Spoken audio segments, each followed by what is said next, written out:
Ralph Waldo Emerson said, "Life is a journey, not a destination." I often feel the same way about my projects. There's always some twists and turns and things I'm not expecting when I start. This project was certainly the case. Started with this piece of ash that came from my neighbor's yard. Worked with this wood before, really love the grain in it. So as I'm working with it, I finally figured out that I needed to screw it in order to keep it stable.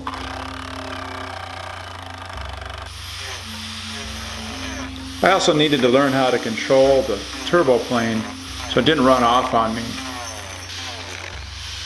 Once you get the hang of it, it was pretty easy, but it took a little while.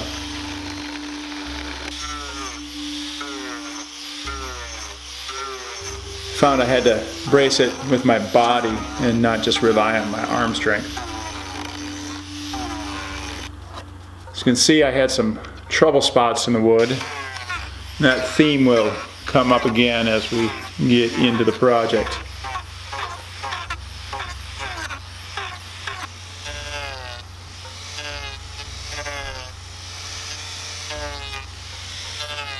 So I had this bark inclusion here, and I got a little thin on this side. There's a hole here, but I wanted to keep this bark inclusion if possible, so I used some epoxy to keep it there.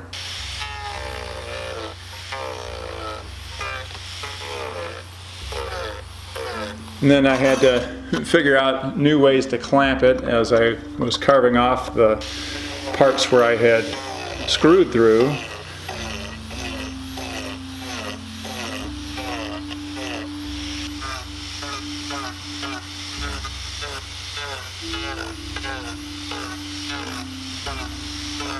And then I went on to sanding the back side of this, or I should say the outside of the bowl. I was able to sand down to a really nice finish.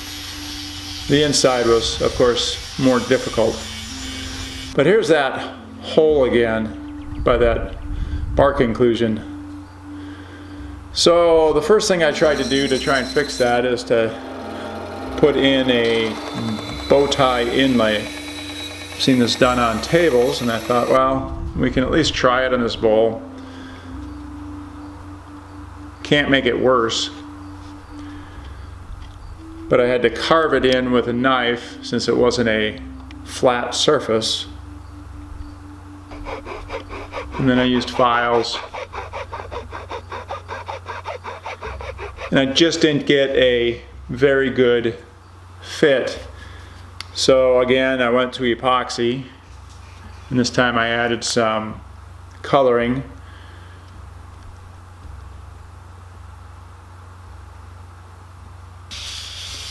And then sanded it down with a sanding wheel on the grinder.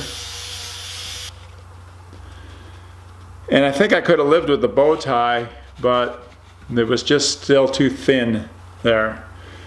So I had to come up with another solution. Just took this piece of plywood, and since I was going to cut out part of the bowl, I screwed right through the bottom of the bowl onto the plywood to hold it nice and steady. And then I cut. This was scary on many different levels. I wasn't sure if the bowl was going to come flying off.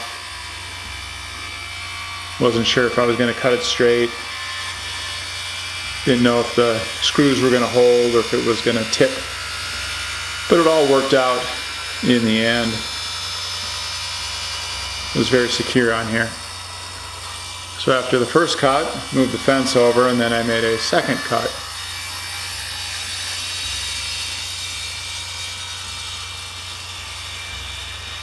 And as you can see, it doesn't cut all the way through the bowl, so I had to come with a handsaw to finish up the cut.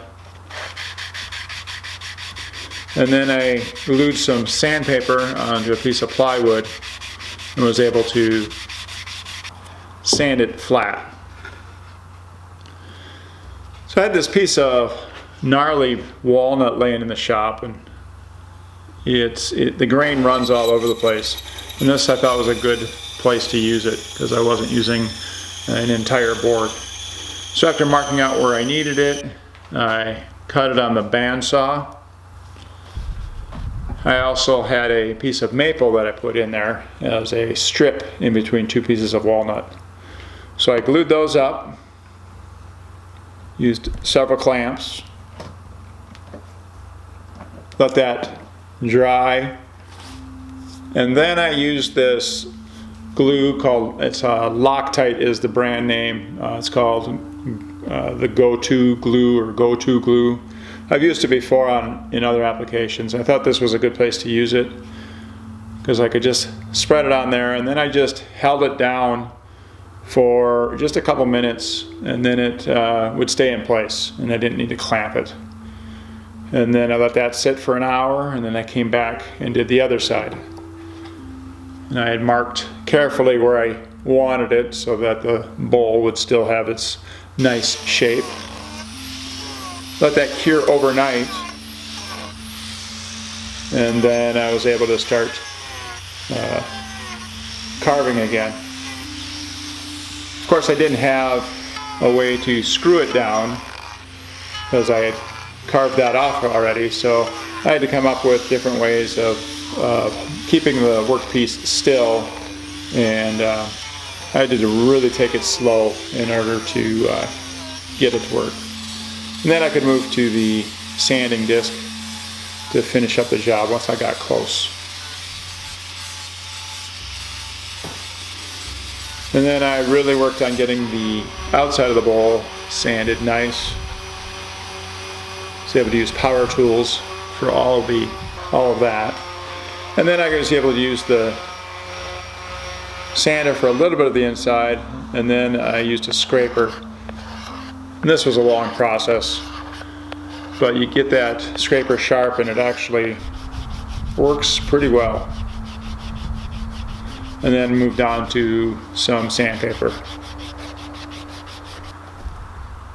And here's my homemade wipe-on poly mix, which just made that color of that grain pop. Now, I'm not sure this is my favorite project ever, but as I said in the beginning, the journey was pretty interesting for this project. And I do believe I did save a bowl. It's something I can at least show people. Thanks for watching.